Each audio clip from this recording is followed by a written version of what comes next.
నమస్కారం దినార్ గారు. నమస్తే మూర్తి గారు. ఏంటి సార్ మీరు ఒక్కరు వచ్చారు, మీ ప్రొడ్యూసర్ గారు? అంటే లేకపోతే ఇంటర్వ్యూ చేయరా సార్? అలా కాదు, మీ ఇద్దరిని ఎదురెదురుగా పెట్టి తేల్చుకోవాల్సిన కొన్ని ఉన్నాయి నాకు. అచ్చా, అవునా? అది సర్లేండి, ఆయన తప్పిద్దాం. కానీ ఎలా వచ్చింది సినిమా? మజాక చాలా బాగా వచ్చింది సార్. ఇప్పుడు సెకండ్ హాఫ్ కూడా ఫినిష్ చేసి ఎడిటింగ్. యాజ్ ఏ డైరెక్టర్గా నాకు ఫుల్ సాటిస్ఫైడ్. ధమాకా తర్వాత ఇదే కదా? ఇదే సార్. ఏది అంత గ్యాప్? అంటే ప్రతి మన ఇంటర్వ్యూలోని ఈ క్వశ్చన్ ఉంది, గ్యాప్ ఎక్కువ తీసేసుకుంటున్నారని. ఎందుకని? ఎందుకంటే బికాజ్ ఆఫ్ నాకు స్క్రిప్ట్స్ ఒకటి కొంచెం లేట్ అవుతున్నాయి సార్. బాగా స్క్రిప్ట్స్ చేయడం కానీ, స్క్రిప్ట్స్ దొరకడం కానీ బాగా లేట్ అవుతుంది. వెంటనే ప్రొడ్యూసర్ సైడ్ నుండి అటు నుండి వస్తున్నాయి ఆఫర్స్, కానీ హీరో దొరకడు. లేదా హీరో ఉన్నారు అంటే స్క్రిప్ట్ సెట్ అవ్వదు, ఏదో ఒక ఇష్యూస్. ఇప్పుడు ఎన్ని ఇట్లు ఇచ్చారు సార్? మీరు 4 ఇట్లు ఇచ్చారా? అంతే, 4 hits. 4 ఇట్లు ఇచ్చారు. అవును. అంటే 4 ఇట్లు ఇచ్చినా ఇంకా తినాదకి హీరోలు దొరకపోవడం, వెంటనే సినిమాలు చేతిలో పడకపోవడం, డిమాండ్ పెరగకపోవడం అంటే ఏంటి అనుకోవాలి? ఇది అంటే ఫస్ట్ నా ప్రయత్న లోపం కూడా ఉందండి. నేను ఎందుకంటే అంత స్పీడ్గా స్టెప్ ఫార్వర్డ్ అవ్వలేను. ఒక హీరో దగ్గరికి వెళ్ళాలంటే ఫుల్గా స్క్రిప్ట్ ఉంటే కానీ వెళ్ళలేను. కొంచెం భయంగా పడుతూ ఉంటాను. బహుశా నేను అది పల్లెటూరు నేపథ్యం నుండి రావడం వల్ల కొంచెం ఫియర్తోనే ముందుకు వెళ్తూ ఉంటాను నేను. నేపథ్యం ఏదైనా కావచ్చు సార్, వచ్చిన తర్వాత ఒక్కొక్క మెట్టు ఎక్కుతున్నప్పటికీ మనలో మార్పులు రావాలి కదా? 100% రావాలి. కానీ ఇంతకు ముందు కన్నా ఇప్పుడు కొంచెం బెటర్ అయ్యాను సార్. కొంచెం ఫాస్ట్గానే. తెలిసిన వాళ్ళు ఏమంటారంటే నక్కింది రాదు, ఇంకా అనకాపల్లిలో ఉన్నటువంటి ఇంకా హైదరాబాద్ రాలేదు. అయితే నేను ఇంకా అది ఏమంటారు, పొల్యూట్ అవ్వలేదు సార్. అంటే ఇక్కడ మేకప్ కూడా కావాలి కదా ఫేస్కి కొంచెం. అవును. మీరు ఆ మేకప్ వేసుకోవడానికి రావట్లేదు మీకు? ఏంటో అలాగే ట్రై చేస్తున్నాను సార్. ఎందుకంటే సార్ ఇక్కడ దూసుకుపోవాల్సిన అవసరం ఉంది సార్ ఇక్కడ ఇండస్ట్రీలో. అవును. మనని మనం మార్కెట్ చేసుకోవాలి, దూసుకెళ్ళాలి. మన మేకప్ మనని చేంజ్ ఓవర్ మేక్ ఓవర్ చేసుకుంటూ వెళ్ళాలి. ఇవేవి మీకు పట్టినట్టుగా అనిపించట్లే? అంటే ఎప్పటికప్పుడు అప్డేట్ అవ్వాలి సార్, ఎవరైనా సరే. నేను కూడా అవుతూ ఉంటాను. అంటే వర్క్లో అప్డేట్ అవ్వడం లేదు. అవును. అటైర్లో కావచ్చు, యాటిట్యూడ్లో కావచ్చు, బిహేవియర్లో కావచ్చు. అవును, చాలామంది చెప్తారు సార్, నువ్వు నీ డ్రెస్సింగ్ స్టైల్ మార్చాలి. నాకు ధమాకా అంత పెద్ద హిట్. అవును. రిలీజ్ ముందు ప్రొడ్యూసర్లు ఎంత టెన్షన్ పడ్డారో నాకు తెలుసు. అవును. ఎందుకంటే ఏ సినిమా రిలీజ్ ముందున ప్రొడ్యూసర్లు టెన్షన్ పడతారు. అవును. సో ధమాకా కూడా అంతే టెన్షన్ పడ్డారు. అవును. అది రిలీజ్ అయ్యి బ్లాక్ బస్టర్ బ్లాస్ట్ హిట్ అయిపోయింది. అవును. ఇవాళ ఇప్పుడు ఈ సంక్రాంతి వస్తున్నాం ఎలాగా ఇదేంతో ధమాకా అయింది. అవును. అప్పుడు చూస్తే నాకు అదే మీరు కాక ఇంకే డైరెక్టర్ అయినా పొందే రెస్పెక్ట్ వేరుగా ఉంటుంది అనిపించింది. మీరు అప్పుడు కూడా ఇంకా థర్డ్ లైన్లో కూర్చుని. అవును, మీకు గుర్తుందనమాట. అవును. అవును. ఏంటి ఈయన ఆ సినిమా తీసింది ఈయనే కదా? అవునవును. కర్మక్రి. అవునవును. అవును. ఆయన డ్యూ రెస్పెక్ట్.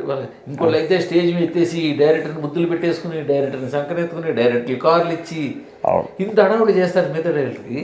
తినాదికి ఎందుకు దొరకట్లేదు ఇది అంటే తినాదిలో దానికి నాకేమన్నారంటే తినాది ఇంకా అనకాపల్లిలో ఉన్నట్టు ఇంకా హైదరాబాద్ దగ్గర రాలేదు. మీరు చాలా ఎక్కువ ఆలోచించారు. నేను ఎప్పుడు అంత ఆలోచించను సార్. అసలు అది థర్డ్ రోలో ఉన్నానా, ఫస్ట్ రోలో ఉన్నానా, ఏం ఆలోచించను. ఎందుకంటే సార్, ఇప్పుడు మనం ఎంత పెద్ద హిట్ ఇచ్చినా మరలా సినిమా తీస్తే మరలా హిట్ ఇవ్వాల్సిన పరిస్థితి, సిచ్యువేషన్ అలా ఉంది. మళ్ళీ ఫస్ట్ సినిమా ఎలా అయితే కష్టపడుతుందో అంతే కష్టపడాలి. ఫైనల్ కట్ వచ్చిన తర్వాత కూడా ఇంకా దీన్ని హిట్ చేయాలంటే ఇంకేం కావాలని కష్టపడాలి. ఇదే చేయాలి. పాతది చూపించి ఇప్పుడు హిట్ కొట్టే రోజులు పోయినాయి సార్. సాయిధంతో చేయలేదు, రాజతరుణ్తో చేశాను, నాని గారితో చేశాను, రామ్ గారితో చేశాను, రవితేజ గారితో చేశాను. అందరికి ఇట్లు ఇచ్చారు. అవును. కానీ మీకు ఆ లిఫ్ట్ ఇంకా సరిగ్గా. అవునవును, ఇది చాలామంది అంటూ ఉంటారు. ఎందుకంటే సందీప్ వేషం తక్కువ నేను అన్నను. అవును. కానీ నానితో చేసినంత మళ్ళీ మీ సందీప్ వేషం దగ్గర కాకుండా ఇంకో ముందుకు వెళ్ళే అవకాశం ఉంటుంది ఇంకో ఏ డైరెక్టర్ లేదు కూడా. అవును.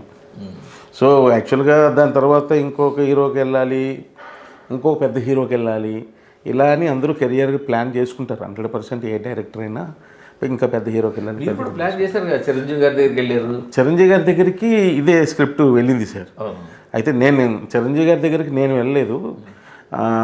అతను స్క్రిప్ట్ అంతా అక్కడ నడిచింది. ప్రసన్న గారు ఇది మీరే అనుకుంటున్నారండి, మీరు అలర్ట్ ఉండండి సార్, మళ్ళీ ఏది కమిట్ అవ్వకండి అన్నారు. అవునా అని నేను కూడా చాలా హ్యాపీ ఫీల్ అయ్యాను. అయితే అది చిరంజీవి గారికి నేరేట్ చేసిన స్క్రిప్ట్ ఏంటో నాకు ఇప్పటికీ తెలియదు. లైన్ ఇదనే తెలుసు కానీ ఆ ట్రీట్మెంట్ బేస్డ్ స్క్రిప్ట్ నాకు తెలియదు. సో నాకు ఏదైతే చెప్పారో అదే స్క్రిప్ట్ నేను ఇప్పుడు మజాకా ఫిల్మ్ తీశాను. సో నాకు చెప్పిన నేరేషన్ ప్రకారం అయితే ఈ క్యాస్టింగ్ ఇదే కరెక్ట్ ఏమో అనిపించింది నాకైతే, పర్సనల్ ఫీలింగ్ ఇదే కరెక్ట్ ఏమో. చిరంజీవి గారు అంటే ఇంకా ఏదో కొంచెం సరిపోదేమో, ఇంకొంచెం అంటే ఆయన మెగాస్టార్ కదండి, ఇంకొంచెం ఉన్నది సరిపోదు, ఇంకొంచెం ఏదైనా చేయాలి, చేస్తే కానీ వర్కౌట్ అవ్వదేమో, అందుకే ఇది వెనక్కి వచ్చిందేమో అని అనుకుంటూ ఉంటాను. ఇప్పుడు కూడా అది అనుకుంటా. నేను 2 సార్లు అడిగాను కూడా, నిజంగా ఇది చిరంజీవి గారికి ఈ స్క్రిప్ట్ ఇదేనండి అని. ఒకసారి అది ఇప్పుడు కూడా నాకు అది వినాలని ఉంది. సార్కి చిరంజీవి గారికి స్క్రిప్ట్ అనుకున్నప్పుడు దాని ట్రీట్మెంట్ ఏం చేశారు, అసలు ఏంటి అది వినాలని క్యూరియాసిటీ నాకు ఇప్పటికీ ఉంది. ఇప్పటికీ నేను యాడ్ అయ్యి ఉంటాయి కదా, అది ఏం చేసి ఉంటారు అన్నది ఆ క్యూరియాసిటీ నాకు ఇప్పటికీ ఉంది. 2 సార్లు ప్రసన్న గారిని కూడా అడిగా, ఒకసారి నాకు చెప్పండి. వెంకటేష్ గారికి ఇప్పుడు కాదు సార్, ధమాకా కన్నా ముందు అది, ధమాకా కన్నా ముందు అది, ఇప్పుడు కాదు. ఎందుకు సెట్ అవ్వట్లేదు వాళ్ళతో? ఎక్కడికి వెళ్ళినా స్క్రిప్ట్ దగ్గరే వస్తుంది సార్. ఏమవుతుందంటే ఫస్ట్ హాఫ్ చాలా ఎక్స్ట్రాడినరీగా వచ్చేస్తుంది, సెకండ్ హాఫ్ రాబోసరికి నేనే సాటిస్ఫై అవ్వట్లేదు. ఫస్ట్ నాకే నచ్చట్లేదు, మరలా దాన్ని ఎంత చేసినా ఎక్కడో మళ్ళీ ఇదేదో బాగాలేదు, ఇది బాగాలేదు, సరే ఏదో ఒకటి అడ్జస్ట్ చేసి చేద్దాంలే అంటే నేను ఒప్పుకోను. నేను అలా చేయలేదు. ఇప్పుడు మీరు చేయరు కదా, బెజవాడ ప్రసన్న కదా చేస్తాడు. ప్రసన్న గారు చేస్తారు, నేను కూడా పార్టిసిపేట్ చేస్తాను. బట్ ఈ మజాకా సినిమా మాత్రం వీళ్ళు చాలా ఎక్కువ ఇయర్సే దాని మీద వర్క్ చేసినట్టున్నారు. మజాకా మాత్రం నేను ఎక్కువగా వర్క్ చేయలేదు స్క్రిప్ట్ మీద, ఎందుకంటే నాకు చెప్పడమే ఫుల్ చెప్పారు. ఇప్పుడు ఇంతకుముందు నేను లోకల్ కానీ, హలో గురు కానీ, అది కూడా ఒక రీజనా? ఏది మీరు బెజవాడ ప్రసన్న మీద పూర్తిగా డిపెండ్ అయిపోవడం వల్ల? అదే నేను చెప్తున్నా. ఇంతకుముందు సినిమాలు నేను లోకల్ కానీ, హలో గురు కానీ, ధమాక్ కానీ ఫుల్ స్క్రిప్ట్ నాకు చెప్పలే, ఐడియాస్ చెప్పారు, బాగుంది చేద్దాం అనుకుని ట్రావెల్ అయ్యా. దీనికి రాబోసరికి ఇది ఫుల్ స్క్రిప్ట్ వచ్చింది నా దగ్గరికి. ఎలా వచ్చింది అంటే మొత్తం చాలా చేసి ఉండడం వల్ల మొత్తం ప్రిపేర్ అయ్యి వచ్చింది.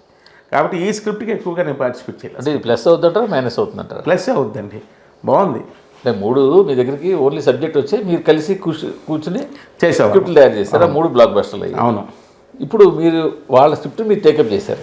వాళ్ళ స్క్రిప్ట్, ఈ స్క్రిప్ట్ కంప్లీట్ ప్రసన్న గారు, సాయి కృష్ణ గారు వాళ్ళు కలిపి చేసుకొని నా దగ్గర తీసుకొచ్చారు. ఫుల్ నేరేషన్ ఇచ్చారు. సాటిస్ఫాక్షన్ అనిపించింది, నాకు నచ్చింది. అరే బాగుంది, కరెక్టే, కానీ చిరంజీవి గారు చెప్పిన స్క్రిప్ట్ ఏంటో ఒకసారి చెప్పండి అని ఇప్పుడు 10 సార్లు అడుగుంటా. మళ్ళీ అడుగుతున్నాను, ప్రసన్న లేకుండా సినిమాలు చేయలేదా మీరు? అలాగేం లేదు సార్. ఇప్పుడు మేము వేసుకొచ్చాం, మేము చేసింది సినిమా చూపిస్తున్నాం కూడా స్క్రిప్ట్ నాదే. ప్రసన్న గారు డైలాగ్స్, దానికి కొన్ని డైలాగ్స్ రాశారు. అది దానివల్ల కూడా మీకు ప్రసన్న మీకు ఒక గోస్ట్ అనో, లేకపోతే ప్రసన్నే వెనకాల మిమ్మల్ని నడిపిస్తున్నాడనో పేరు పడి దానివల్ల కూడా మీకు ఒక డైరెక్ట్గా రావాల్సినంత పేరు రావట్లేదేమో. నేను ఒక విషయం చెప్తాను సార్, యాజ్ ఏ డైరెక్టర్గా I'm the captain of the ship. నేను అందరితో కలిసి పని చేయించుకోవాలి. ప్రసన్న ఒక్కతనే కాదు, నేను డిఓపితో కలిసి పని చేయించుకోవాలి, ఆర్ట్ డైరెక్టర్తో పని చేయించుకోవాలి, ఆర్టిస్టులతో పని చేయించుకోవాలి. ఎండ్ ఆఫ్ ద డే నాకు ఫిల్మ్ సక్సెస్ కావాలి.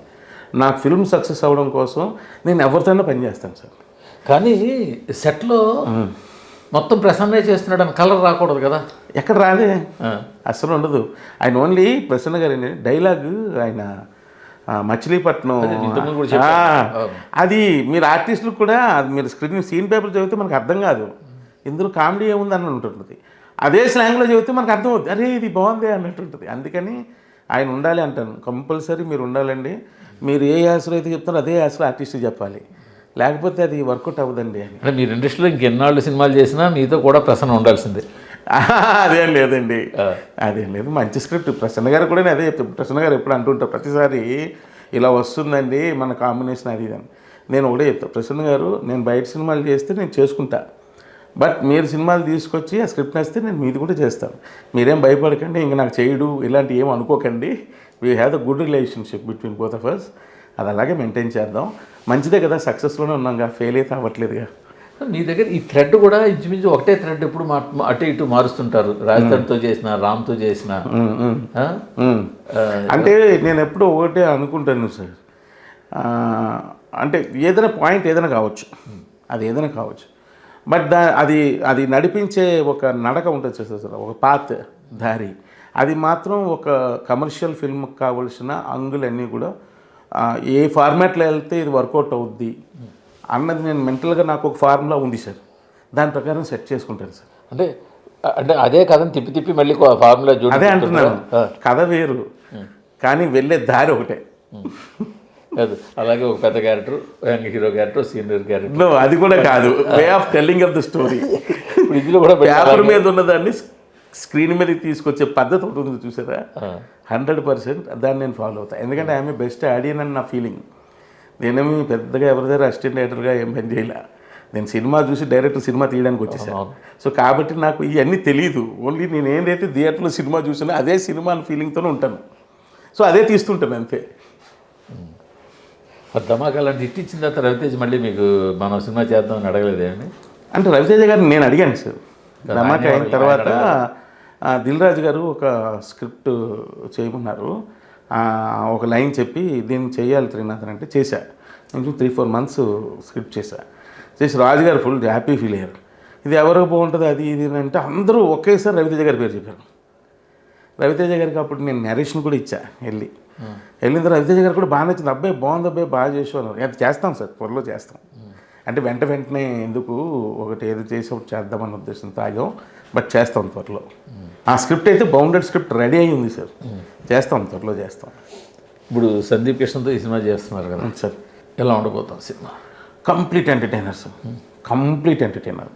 నేను అంటే ఇది దిల్ రాజు గారి దగ్గర నేర్చుకున్న ఫార్ములా. నేను ఏంటంటే ఆయన ఎప్పుడు కూడా ఫస్ట్ హాఫ్ సెకండ్ హాఫ్ అంతా అయిపోయాక థియేటర్ ఇంట్రెస్ట్ ఏంటి, ఆడిటోరియం ఇంట్రెస్ట్ ఏంటి, ఇలాంటి పదాలన్నీ వాడుతూ ఉంటారు. ఫస్ట్లో నేను విన్నప్పుడు ఆడిటోరియం ఇంట్రెస్ట్ ఏంటి, థియేటర్ ఇంట్రెస్ట్ ఏంటి, బ్లాస్ట్లు, అమ్మో బ్లాస్ట్లు అంటారు ఏంటి అనుకునేవాడిని. అనుకుని తర్వాత అనుకున్నా, ఓహో మనం ఎంత మంచి కథ తీసినా సరే థియేటర్ హైలు ఏమున్నాయి ఫస్ట్ హాఫ్లో, సెకండ్ హాఫ్లో ఏమున్నాయి, సో అది మనం కంపల్సరీ చెక్ చేసుకోవాలి. ఇంకొకసారి చెక్ చేసుకుని ఓకే ఈ హైలో ఉన్నాయి, ఈ కథ ఇలా నడుస్తుంది, ఈ ఫార్ములాని ఫాలో అవ్వాలని రాజుగారు ఎప్పుడు చెప్తుండేవారు నాకు. ఆయన ఇప్పటికీ అదే ఫాలో అవుతుంటా. సినిమా ఎప్పుడు కూడా షూటింగ్కి వెళ్ళే ముందు ఏదైతే స్క్రిప్ట్ చేసుకున్నామో ఫస్ట్ హాఫ్ ఒకసారి రీచెక్ చేసుకుని దీనిలో హైలు ఏమున్నాయి, ఆ హైలు ఏ ప్లేసుల్లో ఉన్నాయి, అలాగే సెకండ్ హాఫ్లో కూడా ఏ ప్లేసుల్లో ఉన్నాయి, ఆ పర్టికులర్ ఉండాల్సిన ప్లేసుల్లో ఉన్నాయా లేదని రీచెక్ చేసుకుంటాను సార్. చేసుకున్నాకే వెళ్తాను, లేదంటే మళ్ళీ రైటర్తో కూర్చొని ఇక్కడ ఏదో కొడుతుంది, ఈ బ్లాక్ కొంచెం హై కావాలి, ఏదో కావాలి అని మళ్ళీ రాయించుకుంటాను. అలా వాస్తవం మాట్లాడుకుంటే సందీప్ కిషన్ కోసం సినిమాకి వచ్చే వాళ్ళ సంఖ్య పెద్దగా ఉండదు, మోడరేట్గా ఉంటుంది. అవునవును. నక్కిన తినాదరో ఎంటర్టైన్మెంట్ సినిమాలు తీస్తాడని సినిమాకి వచ్చేవాళ్ళు కొంచెం మోడరేట్గా ఉంటారు. అవును. ఇప్పుడు ఈ సినిమాకి మీ ఇద్దరు కలిసి చేస్తున్నారు. అవును. భారం ఎవరి మీద, మీ మీద ఉందా సందీప్ కిషన్ మీద? మంచి ఇప్పుడు సందీప్ గారు ఇంచుమించుగా సార్ మేము వయసుకు వచ్చాం సినిమా అప్పటి నుంచి ఆయన నాతో చేయాలని ఇంట్రెస్ట్ పాపం. ప్రతి సంవత్సరం ఆయన ఏంటి పట్టుబడిన విక్రమార్కుల్లా ట్రై చేస్తూనే ఉన్నాడు, ఎప్పుడు హ్యాపీనింగ్ అవ్వలేదు సార్. ఈ స్క్రిప్ట్ విన్నాక అప్పుడు అరే ఈయనకి బాగుంటుంది సందీప్ గారు చేస్తే అని అనుకొని సందీప్ గారు ఫ్రేమ్లోకి ఎంటర్ అయ్యారు. సో నాకు నిజంగా నచ్చింది ఏంటంటే త్రినాథరావుతో చేయాలని ఆయనకు ఆ ఇంట్రెస్ట్ ఉంది చూసారా, అది బాగా నచ్చేసింది సార్. అంతే కదా, ఏ డైరెక్టర్కైనా ఒక హీరో మీతో చెయ్యాలని అది నాకు బాగా నచ్చేసింది. సో అప్పుడు అనుకున్నాను నేను, ఇంకా అప్పుడు ఏం ఆలోచించాల, నెక్స్ట్ లెవెల్ అని హీరోతో చేయాలా చేయకూడదా ఇలాంటి ఆలోచనలు ఏం లేవు. ఆయన నా మీద చూపించిన ప్రేమే నాకు మనం చేస్తున్నాం సినిమా అని చెప్పి ఈ సినిమా స్టార్ట్ చేశాను. కానీ మీరు ఇన్ని చెప్తున్నారు కానీ సందీప్ కిషన్ కన్నా ముందు ఈ సినిమా వేరే వాళ్ళతో చేయాలని కూడా ట్రై చేశారు కదా. అని నా దగ్గరకు వచ్చింది సందీప్ కిషన్ సార్. ప్రసన్న గారు ట్రై చేశారు, 2-3 రకాలుగా ట్రై చేశారు. చిరంజీవి గారిది మేజర్. వెంకటేష్ గారు చేస్తే తేజు సజ్జాతో కాంబినేషన్ చేద్దామని కూడా ట్రై చేశారు అనుకున్నారు సార్. పాప వీళ్ళు నాకు తెలుసు కదా, ఫోన్ చేసి చెప్తూ ఉండేవాళ్ళు నేను ఇలా చేస్తున్నాను, ఇలా ట్రై చేస్తాను, వాళ్ళకి ట్రై చేస్తాను, వీళ్ళకి ట్రై చేస్తాను. అప్పుడు నేను స్క్రిప్ట్లో లేను, నాకు అసలు స్క్రిప్ట్ కూడా ఏంటో తెలీదు. ఎలా ఉండేది అంటారు వెంకటేష్ తేజు సజ్జా చేస్తే? వెంకటేష్ బాబు తేజు సజ్జా వాళ్ళు చేసినా బాగుండేది సార్, బాగుండేది, డెఫినెట్గా బాగుండేది. ఎందుకంటే ఇది family entertainer sir. So already proved recent ఇంకా పెద్ద సినిమా ఉండదేమో. డెఫినెట్గా అయ్యి ఉండేది, దీనికన్నా కొంచెం పెద్ద సినిమా అయ్యి ఉండేది. బట్ ఇది కూడా ఏం మరి ఎందుకు అక్కడ ఆ కాంబినేషన్ సెట్ అవ్వలేదు అంటారు? అది నాకు తెలియదు సార్, అడుగుంటారు కదా. నేను అస్సలు అడగను సార్ అలాంటి ఏమిని. అదే వెంకటేష్ గారు స్క్రిప్ట్ బాగుండకపోతే ఒప్పుకోరు, స్క్రిప్ట్ బాగుంటుంది. వెంకటేష్ బాబుకి మొత్తం ఫస్ట్ నుండి రావడం వరకు టోటల్ స్క్రిప్ట్ అయిన క్లారిటీ ఉండాలి. కొంచెం డౌట్ ఉన్నా ఇది ఒకసారి మళ్ళీ చేద్దామా మళ్ళీ కూర్చుందామా అంటుంటారు. ఆయనకి ఏంటంటే మొత్తం క్లారిటీ ఉండాలి సార్, ఆయనకి క్లారిటీ ఉంటే మాత్రం సూపర్ ఆయన. స్క్రిప్ట్ మీ దగ్గరికి వచ్చాక మళ్ళీ మీరు ఏమైనా చేంజెస్, మీకు కొంచెం ఏమైనా సెషన్స్ ఇచ్చి ఏమైనా కరెక్షన్స్? మజాకాకి నేను ఏం చేయలేదు సార్, చేయలేదా? ఏం చేయలేదు, ఓన్లీ డైరెక్షన్ చేసి ఓన్లీ నాకు నచ్చింది. ప్రతిరోజు ప్రసన్నగా చెప్పేవారు బాగుందండి బాగుందండి బాగుంది. ఏదైనా డైలాగ్ కరెక్షన్ ఉంటే చేసేవాడిని, ఇక్కడ ఇది వద్దులండి ఇది లెంత్ ఎక్కువైపోతుంది ఇది సరిపోతుంది ఇలాంటివే, కానీ సీన్లు మార్చేంత ప్రయత్నం అయితే చేయలేదు. ఇంతవరకు నేను 4 హిట్లు ఇచ్చారు, 5-6 సినిమాలు చేశారు. అవును. ఎంతమంది హీరోయిన్లు హగ్ ఇచ్చారు మీకు? ఊరుకునే సార్, నాకు ఎవరు ఇవ్వలేదు. చెప్పారు కదా. నాకు ఎవరు ఇవ్వలేదు సార్. నేనేంటంటే యాక్చువల్ నేను ఎంటర్టైన్మెంట్ సినిమాలు తీసేవాళ్ళను సార్. ఎప్పుడు ఎంటర్టైన్ చేయాలి, జనాల్ని ఎంటర్టైన్ చేయాలి ఇదే అనుకుంటూ ఉంటాను నేను. నా సెట్లో కూడా మీరు ఎప్పుడైనా వస్తే ఎక్కడ ఏదో వర్క్ చేస్తున్న ఫీలింగ్ ఉండదు. ఈవెన్ దో ఆర్టిస్టులకు కానీ టెక్నీషియన్స్కి కానీ ఎవరికి అమ్మో ఇది వర్క్ చేయాలి ఈ ఫీలింగ్ ఉండదు, ఎంజాయ్ చేస్తుంటారు. నేను అట్మాస్ఫియర్ క్రియేట్ చేస్తాను. ఒక అమ్మాయిని పట్టుకుని నాకు ఈ అమ్మాయి హగ్ ఇవ్వలేదు అని అంటే అది కొంచెం నిజంగా అది ఏదో ఫన్ కోసం చేసింది, కానీ నాది ఆ క్యారెక్టర్ కాదు, నేను అలాంటి వాడిని కూడా కాదు అసలు. నిజంగా నిజంగా నాకు అర్థమైంది మీ ఇంటెన్షను. ఆ రోజు జరిగిన సిచ్యువేషన్స్కి ఈ రోజుకి బాధపడుతున్నాను. నేను ఏదో నవ్వించే ప్రయత్నం కానీ నేను ఏదో ఇంటెన్షనల్గా చేసిన అది కాదు. ఈ రోజుకి బాధపడుతున్నాను. మళ్ళీ మీ సమక్షంలో కూడా ప్రతి ఒక్కరికి సారీ చెప్తున్నాను. నేను మొన్న ఒక 5 రోజులు మీరు ఒంటరిగా బాధపడ్డారు అసలు బాగా. అవును, చాలా. అంటే నేను అసలు ఇంత ఎక్స్పెక్ట్ చేయలేదు సార్. మా ఇంట్లో మా అమ్మగారు కూడా అదేంటో ఎంత మంచి పేరు తెచ్చుకున్నావు, గబుక్కని నోరు జారింది, అది చూసావు నాన్న ఎంత ప్రమాదానికి గురి చేసిందో. ఇంకెప్పుడు మాట్లాడేటప్పుడు ఆచితూచి మాట్లాడాలని నీకు 100 సార్లు చెప్తాను. చెప్పింది అదే, మీరు అనకాపల్లి నాగవంశం వీధి నుంచి ఇంకా హైదరాబాద్ దగ్గర రాలేదు, అక్కడ ఆ వీధిలో మాట్లాడినట్టు కొలతలు ఫిగర్లు ఏదో వచ్చేస్తున్నాయి నాన్న, వద్దు ఇంకా ఎలాంటి ఏం వద్దు.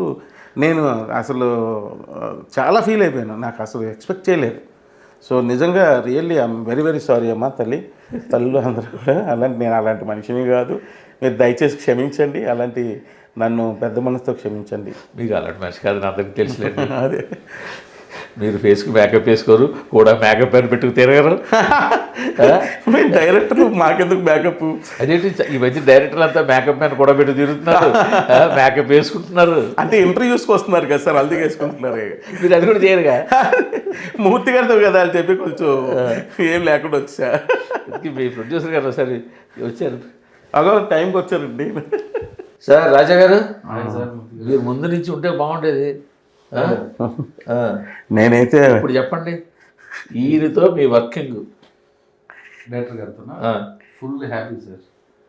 ఒక కెమెరా ముందు కబుర్లు చెప్పకండి, కెమెరా వెనక కబుర్లు చెప్పండి. కెమెరా వెనకైనా కెమెరా ముందైనా ఆయన ఎప్పుడు నవ్విస్తూ ఉంటాడు. అది వదిలేదు, సీరియస్గా వెళ్ళినా కూడా ఎంతలో సినిమా చేస్తా ఉన్నారు, సినిమా ఎంతలో అయింది అనుకుందానికి కొంచెం దాటింది, ప్రాక్టికల్ ప్రాబ్లమ్స్ ఉన్నాయి. But I'm very happy. Happy direct ముందు హ్యాపీ అనుకుంటే అన్హ్యాపీ చెప్తారు. అయ్యో ఫైనల్ కట్టు, ఇంకా చాలా పనులు ఉన్నాయి ఆయనతోటి. పనులు ఉన్నా లేకపోతే ఎలాగా ఉంటుంది సార్. ఏంటి సార్ చెప్పారా, దిగుతే చెప్పారా సీడ్ అయిపోయిందని? అవును. మరి చిన్న సినిమా చిన్న హీరోతో దాన్ని కూడా ఖర్చు ఎక్సీడ్ చేస్తే డైరెక్టర్లు. అంటే కొంచెం అయిందండి కొన్ని పరిస్థితుల వల్ల, కొంచెం అయింది, మరి ఎక్కువ కాదు కొంచెం అయింది. మరి ఆ మేరకు రావాలి కదా, థియేటర్ నుంచి కానీ నాన్ థియేటర్ నుంచి కానీ. వస్తాయి సార్, అన్నీ 100% వస్తాయి. ఈ మధ్యన మీరు మార్కెటింగ్లో కొంచెం ఆరితేరిపోయినట్టు కనిపిస్తుంది. బేసిక్గా నేను డిస్ట్రిబ్యూటర్ కదా సార్, అందరితో పరిచయాలు అది ఉంటుంది. ఫస్ట్ నుంచి తీసుకున్న సినిమాలన్నీ లైనప్లో కొంచెం పాజిటివ్గా వెళ్తాం. లాస్ట్ సినిమా కూడా డిసప్పాయింట్ అయినా ముందే దాన్ని సెట్ చేసేసారు కదా, చాలా తక్కువలో బయట పెట్టిపోయారు కదా మార్జిన్లో, పెద్దగా ఇబ్బంది. బట్ సినిమా అది సినిమా మంచి సినిమా అవ్వాల్సిందే, కొంచెం ఎక్కడో చిన్న మిస్ఫేర్ అయింది. బాగా నమ్మారు మీరు. 100% ప్రేమించారు, ఒక డిఫరెంట్ సినిమా. అదే ఇప్పుడు దాంతో ఒక 2 హిట్లు ఒక చిన్న సెట్ బ్యాక్ చూసిన తర్వాత ఎలాంటి కథ ఎంచుకోవాలో ఒక ఐడియా వచ్చేసిందా? జనాలకు నిలుతులు చెప్పకూడదు, కొత్త ట్రై చేయకూడదు, సీరియస్ సినిమాలు తీసే మూడు లేదేమో అనిపించింది. నెక్స్ట్ ఈ సినిమా ఫుల్ 2.5 hours నవ్వుకుంటూ ఉంది, ఫ్యామిలీతో చూసే సినిమా సార్. నెక్స్ట్ చేయబోయే సినిమాలు కూడా అలాగే వెళ్తాం, ఎంటర్టైన్మెంట్ లేదంటే కమర్షియల్. ఈయనేమో సందీప్ కృష్ణ కోరి వచ్చాడు సినిమా అన్నారు. నేనేమంటే ఎవరు దొరక్క సందీప్ కృష్ణ దగ్గరికి వెళ్ళారు అని అంటే మీరు ఏమంటారు దానికి? ఎవరో దొరకను కదా సార్, రకరకాల ఆప్షన్లు పేర్లు వస్తూ ఉన్నాయి. ఫైనల్గా మాకు భైరవ సక్సెస్ అవడం, బడ్జెట్ సరిపోతుంది. ఆ సబ్జెక్ట్ సందీప్ కృష్ణ నేను తప్పు చేయట్లే, కానీ అంతకన్నా ముందు మీరు చాలా ఆప్షన్లు ట్రై చేశారు కదా. ఫస్ట్ ఆప్షన్తో నా దగ్గరికి వచ్చారు సార్. ప్రసన్న ఒక ఆప్షన్ ఒక హీరోతో నా దగ్గరికి వచ్చారు. అలా వెళ్ళాం. తర్వాత కొన్ని రీజన్ వల్ల అటు ఇటు వెళ్తూ నేను ఫస్ట్ నుంచి సందీప్తో చేద్దాం చెప్పాను. వెంకటేష్ గారు దగ్గర మీరు వెంకటేష్ గారు ఆప్షన్ కదా, వెంకటేష్ గారు సేజు సజ్జా లేదు తేజు సజ్జా అనుకున్నారా? మరి ఎందుకు అవ్వలేదు అది? కొన్ని రీజన్స్ వల్ల చేయలేదు అంతే. కొన్ని ఈక్వేషన్ వర్కౌట్ అవ్వలేదు. హనుమాన్ వల్ల తేజు సజ్జా పెద్ద హీరో అయిపోవడం వల్ల సార్ అది తప్పు లేదు సార్. 100% పెద్ద హీరోనే అయ్యాడు, అందులో డౌటే లేదు. దానికి దీనికి సంబంధం లేదు సార్. నేను అనుకున్న కొన్ని బౌండరీస్, టైం లైన్స్, కొంచెం కథలో ఎందుకో వద్దనిపించింది అంటే. ఈ సినిమా కొంతవరకు అంటే ఆల్మోస్ట్ ఫినిషింగ్ అయిపోయిన తర్వాత అప్పటికే బడ్జెట్ బాగా బాగా బాగా ఎక్సీడ్ అయిపోవాల, ప్రొడ్యూసర్ ఫ్రస్ట్రేట్ అయిన మాట వాస్తవేనా? లేదు సార్, అసలు మరి ఓవర్ బడ్జెట్ అన్నది ఎప్పుడు అవ్వలేదు. ఫ్రస్ట్రేట్ అయ్యారా లేదా? ఉంటుంది సార్, అప్పుడప్పుడు ఉంటుంది. బట్ మీరేమో అవ్వలేదంటే లేదు, ఓవర్ బడ్జెట్ ఎక్కడ అవ్వలేదు సార్, అసలు ఓవర్ బడ్జెట్ అవ్వలేదు. సో ఇంకా ఇతరత్ర కారణాల వల్ల కొంచెం డ్యామేజ్ అయింది, కొంచెం దాటింది. ప్రాబ్లం ఏంటంటే సార్, మాకు డిజిటల్ అయిపోయింది. ఆ సినిమా ఫిబ్రవరిలో 21లోకి రావాలని ప్రెషర్ ఉంది. డిసైడ్ అయిపోయింది. న్యూ ఇయర్కి షూటింగ్ చేసాం, సంక్రాంతికి షూటింగ్ చేసాం. దాదాపు 25 రోజులు షూటింగ్లోనే ఉన్నాం. ఓ పక్క ప్యారలల్గా డబ్బింగ్, పోస్ట్ ప్రొడక్షన్, ఎవరికీ నిద్రలేదు. ఈ హాలిడేస్ వల్ల చేయడం వల్ల కూడా మాకు ఒక 50 లక్షలు పడుతున్నాయి. కానీ రిలీజ్ డేట్ వల్ల అది లేకుండా ఉంటే కొంచెం అయ్యేది కాదు. సమ్మర్లో వచ్చుంటే, ఎందుకంటే పండుగలు అంటే పండుగల్లో కూడా షూటింగ్ అంటే కొంచెం మళ్ళీ కాల్ షీట్స్ అలా పెరిగింది, పేమెంట్ ఎక్కువ ఉంటాయి. కాబట్టి మరి డేట్ వచ్చేయడం వల్ల కూడా చేసాం సార్. అలా చేయాల్సి వచ్చింది. ఒక రోజు అయితే 2 days 24 hours షూట్ చేసాం. అవును, జస్ట్ లొకేషన్ కార్లో పోయారు. నేను ఆ క్రెడిట్ ఎవరు చూడండి మాకు ఎవరు లేదు, కార్లో లేదు సార్. అలా కార్లో 2 గంటలు పడుకొని మళ్ళీ లెగిసిపోయి షూటింగ్. 4 ఫినిష్ అయింది. ఈ నెట్కి ఆర్ఎఫ్సీకి వెళ్ళిపోయి మళ్ళీ ఇంటికి రెడీగా. అంత కష్టం. ఎంత 28 కోట్లు 29 కోట్లు ఖర్చు పెట్టారన్నా ఈ సినిమా మీద? అయితే సార్ చాలా ఎక్కువ కదా. ఎక్కువ అంటే నాకు మంచి బిజినెస్ అయింది సార్. నాన్ థియేటర్కల్లో నేను బిఫోర్ పూజ అప్పుడే నాకు మంచి నాన్ థియేటర్కల్ వచ్చింది. దాంతో నేను సేఫ్లో ఉన్నా. Still I'm very happy. Theatrical business కూడా అప్పుడు కూడా ఇంకా 1 కోటి రూపాయలు 2 కోట్లు ఖర్చు అయ్యిందంటే మీరు ఇంకా అక్కడతో చేతులు ఎత్తేసారా? ఏది ఇంకా 29 ఇంకా 31 చేస్తానంటే 31 చేసినా సినిమా కోసం ఏది కావాలన్నా చేయాలి సార్, తప్పదు. అంటే ఈ రోజు వరకు కూడా సార్ కానీ పాటలు ఆర్ఎస్లో తీయడానికి ఫారిన్లో తీయడానికి టైం లేదు సార్. అదే చెప్తున్నా, టైం లేదు. అంటే టైం ఉంటే మరో 2 కోట్లు ఖర్చు పెట్టి తీసేస్తారా సార్? ఎక్కడ తీస్తే 50 ఉంది, అది తీస్తే కోటి సార్. 50 లక్షలు అంతే. టైం లేదు. పాటలే కదా ఇంకా 20 రోజులు లేవు కదా. 20 రోజులు టైం ఎక్కడ సార్? 21వ తారీఖు సెన్సార్ అప్లై చేయాలి కదా. 2 పాటలే కదా. యూజువల్గా పాటలు అయితేసరికి పెద్దగా బడ్జెట్ ఫీల్ అవ్వరు కదా, చివరిలో అతికించడమే కదా, ఇవన్నీ అంత అయిపోయింది. ఒకసారి ఈ విషయంలో మూర్తి గారు చెప్పింది వినండి. విన్నాం సార్. అందులో సెక్స్ ఏ దేశం చూద్దాం, నాకు అలాంటి ఇంట్రెస్ట్ లేదు సార్. దేశం చూడాలని ఎందుకు ఎలా వస్తుంది చెప్పండి సినిమా, మీకు చెప్పండి సార్. సినిమా ఆల్రెడీ ఇవాళ మార్నింగ్ రెడీగా నేను చూసాం. మంచి ఫ్యామిలీ ఎంటర్టైన్మెంట్ సార్. నవ్వుకుంటూనే ఉంటారు. ఫుల్ ఎనర్జీ ఉన్న సినిమా సార్. మంచి 2 పాటలు, బ్లాక్ బస్టర్ సాంగ్ ఉంది, ఒక మంచి కమర్షియల్ రైటర్ గారు లాగా ఉండే మాస్ సాంగ్ ఉంది. సామాజిక పక్కన ఉంటుందా, సామాజిక పైన ఉంటుందా, ఆడియన్స్ డిసైడ్ చేయండి సార్. I'm very satisfied. కాదు ఇప్పుడు అందులో సీనియర్ నరేష్ గారు, శ్రీ విష్ణు వాళ్ళ ఫన్ను అదంతా చాలా బాగా పండింది. ఇప్పుడు ఇందులో ఆ ఫన్ను ఆమె ఈ హీరో గారితో సందీప్ గారు ఫన్ చేస్తారు, రావు రమేష్ గారు ఇంకా అసలు ఇంకా చించి వదిలేశారు. హైపర్ అది ఆ, మురళీ శర్మ గారి క్యారెక్టర్ చాలా ఫ్రెష్ గా అవును నిజం, మురళీ శర్మ గారిది సూపర్. ఓన్లీ ఎక్స్ప్రెషన్స్ తో నవ్విస్తారు. అవునా ఓకే. ఇదేదో, బాగానే ఎంటర్టైన్ అయ్యారు. Full full entertain. ఎందుకంటే మీకు డిస్ట్రిబ్యూటర్గా ఒక జడ్జిమెంట్ ఉంది, ప్రొడ్యూసర్ గారిని పక్కన పెడితే. డిస్ట్రిబ్యూటర్లు థియేటర్లో సినిమా చూడగానే వాళ్ళకి తెలిసిపోతుంది సార్. తెలిసిపోతుంది వాళ్ళకి యూజువల్గా ఎక్స్పీరియన్స్ తోటి 1 వీక్ సినిమా ఇది ఎంత చేస్తుంది, 2 వీక్స్ ఆడుతుందా. సో ఆ కోణంలో మీరు చూసారా సినిమా? అసలు ఆ కోణంలో చూడలేదు సార్. నేను ఆడియన్ లాగే మన సినిమా ఎడిట్ రూమ్ లో నవ్వు వచ్చిందంటే 100% సక్సెస్ సార్. సామాజిక మనకి ఎడిట్ రూమ్ లో తక్కువ నవ్వు వచ్చేది, అవును. అదొక క్లాస్ టైప్ కామెడీ. ఇది ఎడిట్ రూమ్ లో ఎందుకు నవ్వు వచ్చింది, ఇది మాస్ కామెడీ. మాస్ కామెడీ అది రెండింటికి తేడా. రెండు ఫ్యామిలీ చూసేసింది సార్. అంటే మీ డైరెక్టర్ గారి ఖాతాలో మరో హిట్ పడుతుంది అన్నమాట. డెఫినెట్ గా అసలు డైరెక్టర్ గారితో సినిమా చేయడానికి కారణమే ఆయన సక్సెస్. అనగొడ్డు దమాగారితో చేయడం, ఒక పెద్ద డైరెక్టర్ తో చేయాలనుకునే ఈ సినిమా ఆయన దగ్గరికి వెళ్ళారు. మరి ఇప్పుడు పెద్ద డైరెక్టర్ సినిమాకి 30 కోట్లు దగ్గర ఖర్చు అయిందంటే మరి పెద్ద డైరెక్టర్ కాబట్టి కదా. మేము వయసుకు వచ్చాం సినిమా రిలీజ్ అయినాక.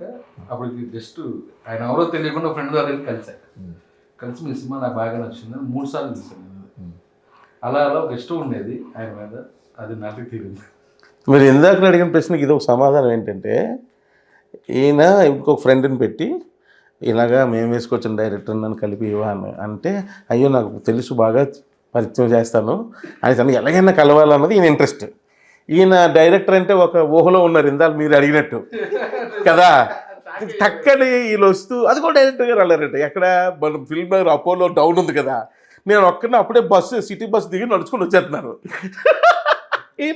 ఈయన డైరెక్టర్ ఈయన డైరెక్టర్ అని తీసుకొచ్చారంట. మీరు అర్జెంట్గా జిమ్లో జాయిన్ అయిపోయి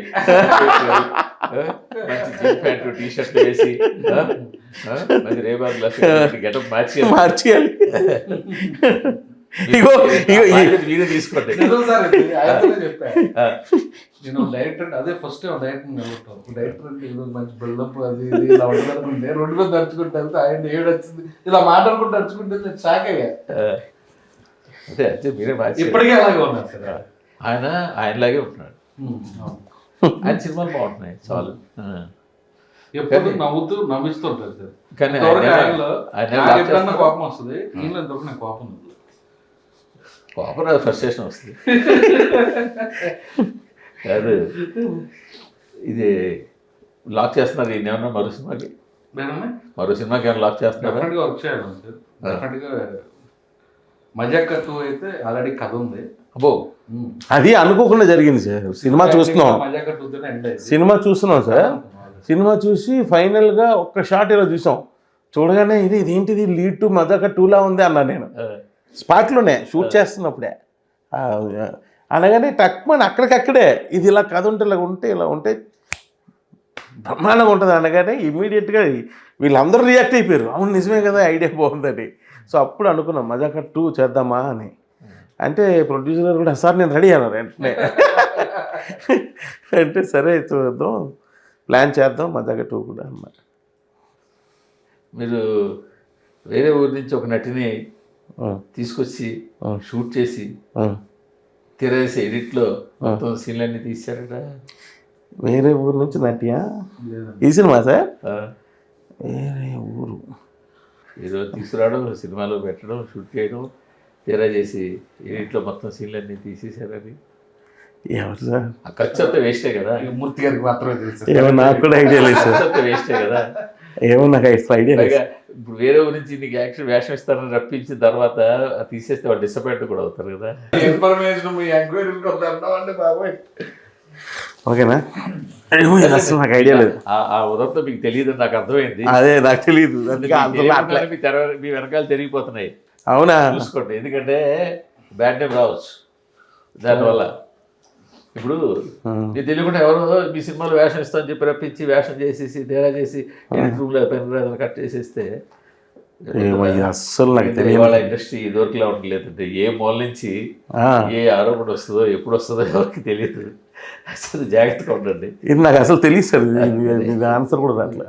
మూర్తి గారికి రాంగ్ ఇన్ఫర్మేషన్ ఇది wrong information. Wrong information right information నాకు తెలుసు. సరేలేండి. మీతో ఆర్గ్యూ చేయండి సార్. నెక్స్ట్ టాపిక్ పెద్దగా ఎందుకు ఏంటి సార్ నెక్స్ట్ సినిమా ఏంటి? నెక్స్ట్ సంయుక్త గారు జరుగుతుంది సార్. నెక్స్ట్ కిరణబ్బరం గారు మంచి పూజ. ఇది చూస్తుంటే వరుస పెట్టి సినిమాలు తీసే బ్యానర్ల జాబితాలో మీ బ్యానర్ కూడా చేరబోతున్నాడు కనిపిస్తుంది. అలా అనుకోలేదు సార్, అలా కుదిరిందండి. కిరణ్ గారు తిప్పి కానీ బాగా సెట్ చేసుకుంటున్నారు సార్ ప్రాజెక్ట్స్. ఒకటి నడుస్తుంది కానీ ఇంకోటి అలా బాగా సెట్ చేస్తారు. అందరూ ఏంటంటే కా తర్వాత సినిమా చేస్తున్నాం అనుకుంటున్నారు. నేను రూల్స్ అడిగిన తర్వాత ఏంటి సినిమా ఇది, అది కా తర్వాత వచ్చింది లెక్క. అదే సరే సార్, అయితే సరే. మీరు మంచి హిట్ కొట్టాలి. డెఫినెట్గా సార్. ఈ కాంబినేషన్లో మళ్ళీ మరో సినిమా రావాలి. బ్లాక్ బస్టర్ కొడుతున్నాం. రిలీజ్ తర్వాత మజాక సక్సెస్ ఇంటర్వ్యూ మీరే చేయాలి. మళ్ళీ మధ్యలో బ్లాక్ బస్టర్ కొడతారు. బ్లాక్ బస్టర్ కొట్టాక చాలా మంది డైరెక్టర్లకి చాలా మంది ప్రొడ్యూసర్లు ఇచ్చినట్టుగా మీరు కూడా ఇంకో కారు ఆ కారులో మీ ఇద్దరు కలిసి అనకాపల్లి వెళ్ళాలి. Super. Thank you sir. Thank you sir.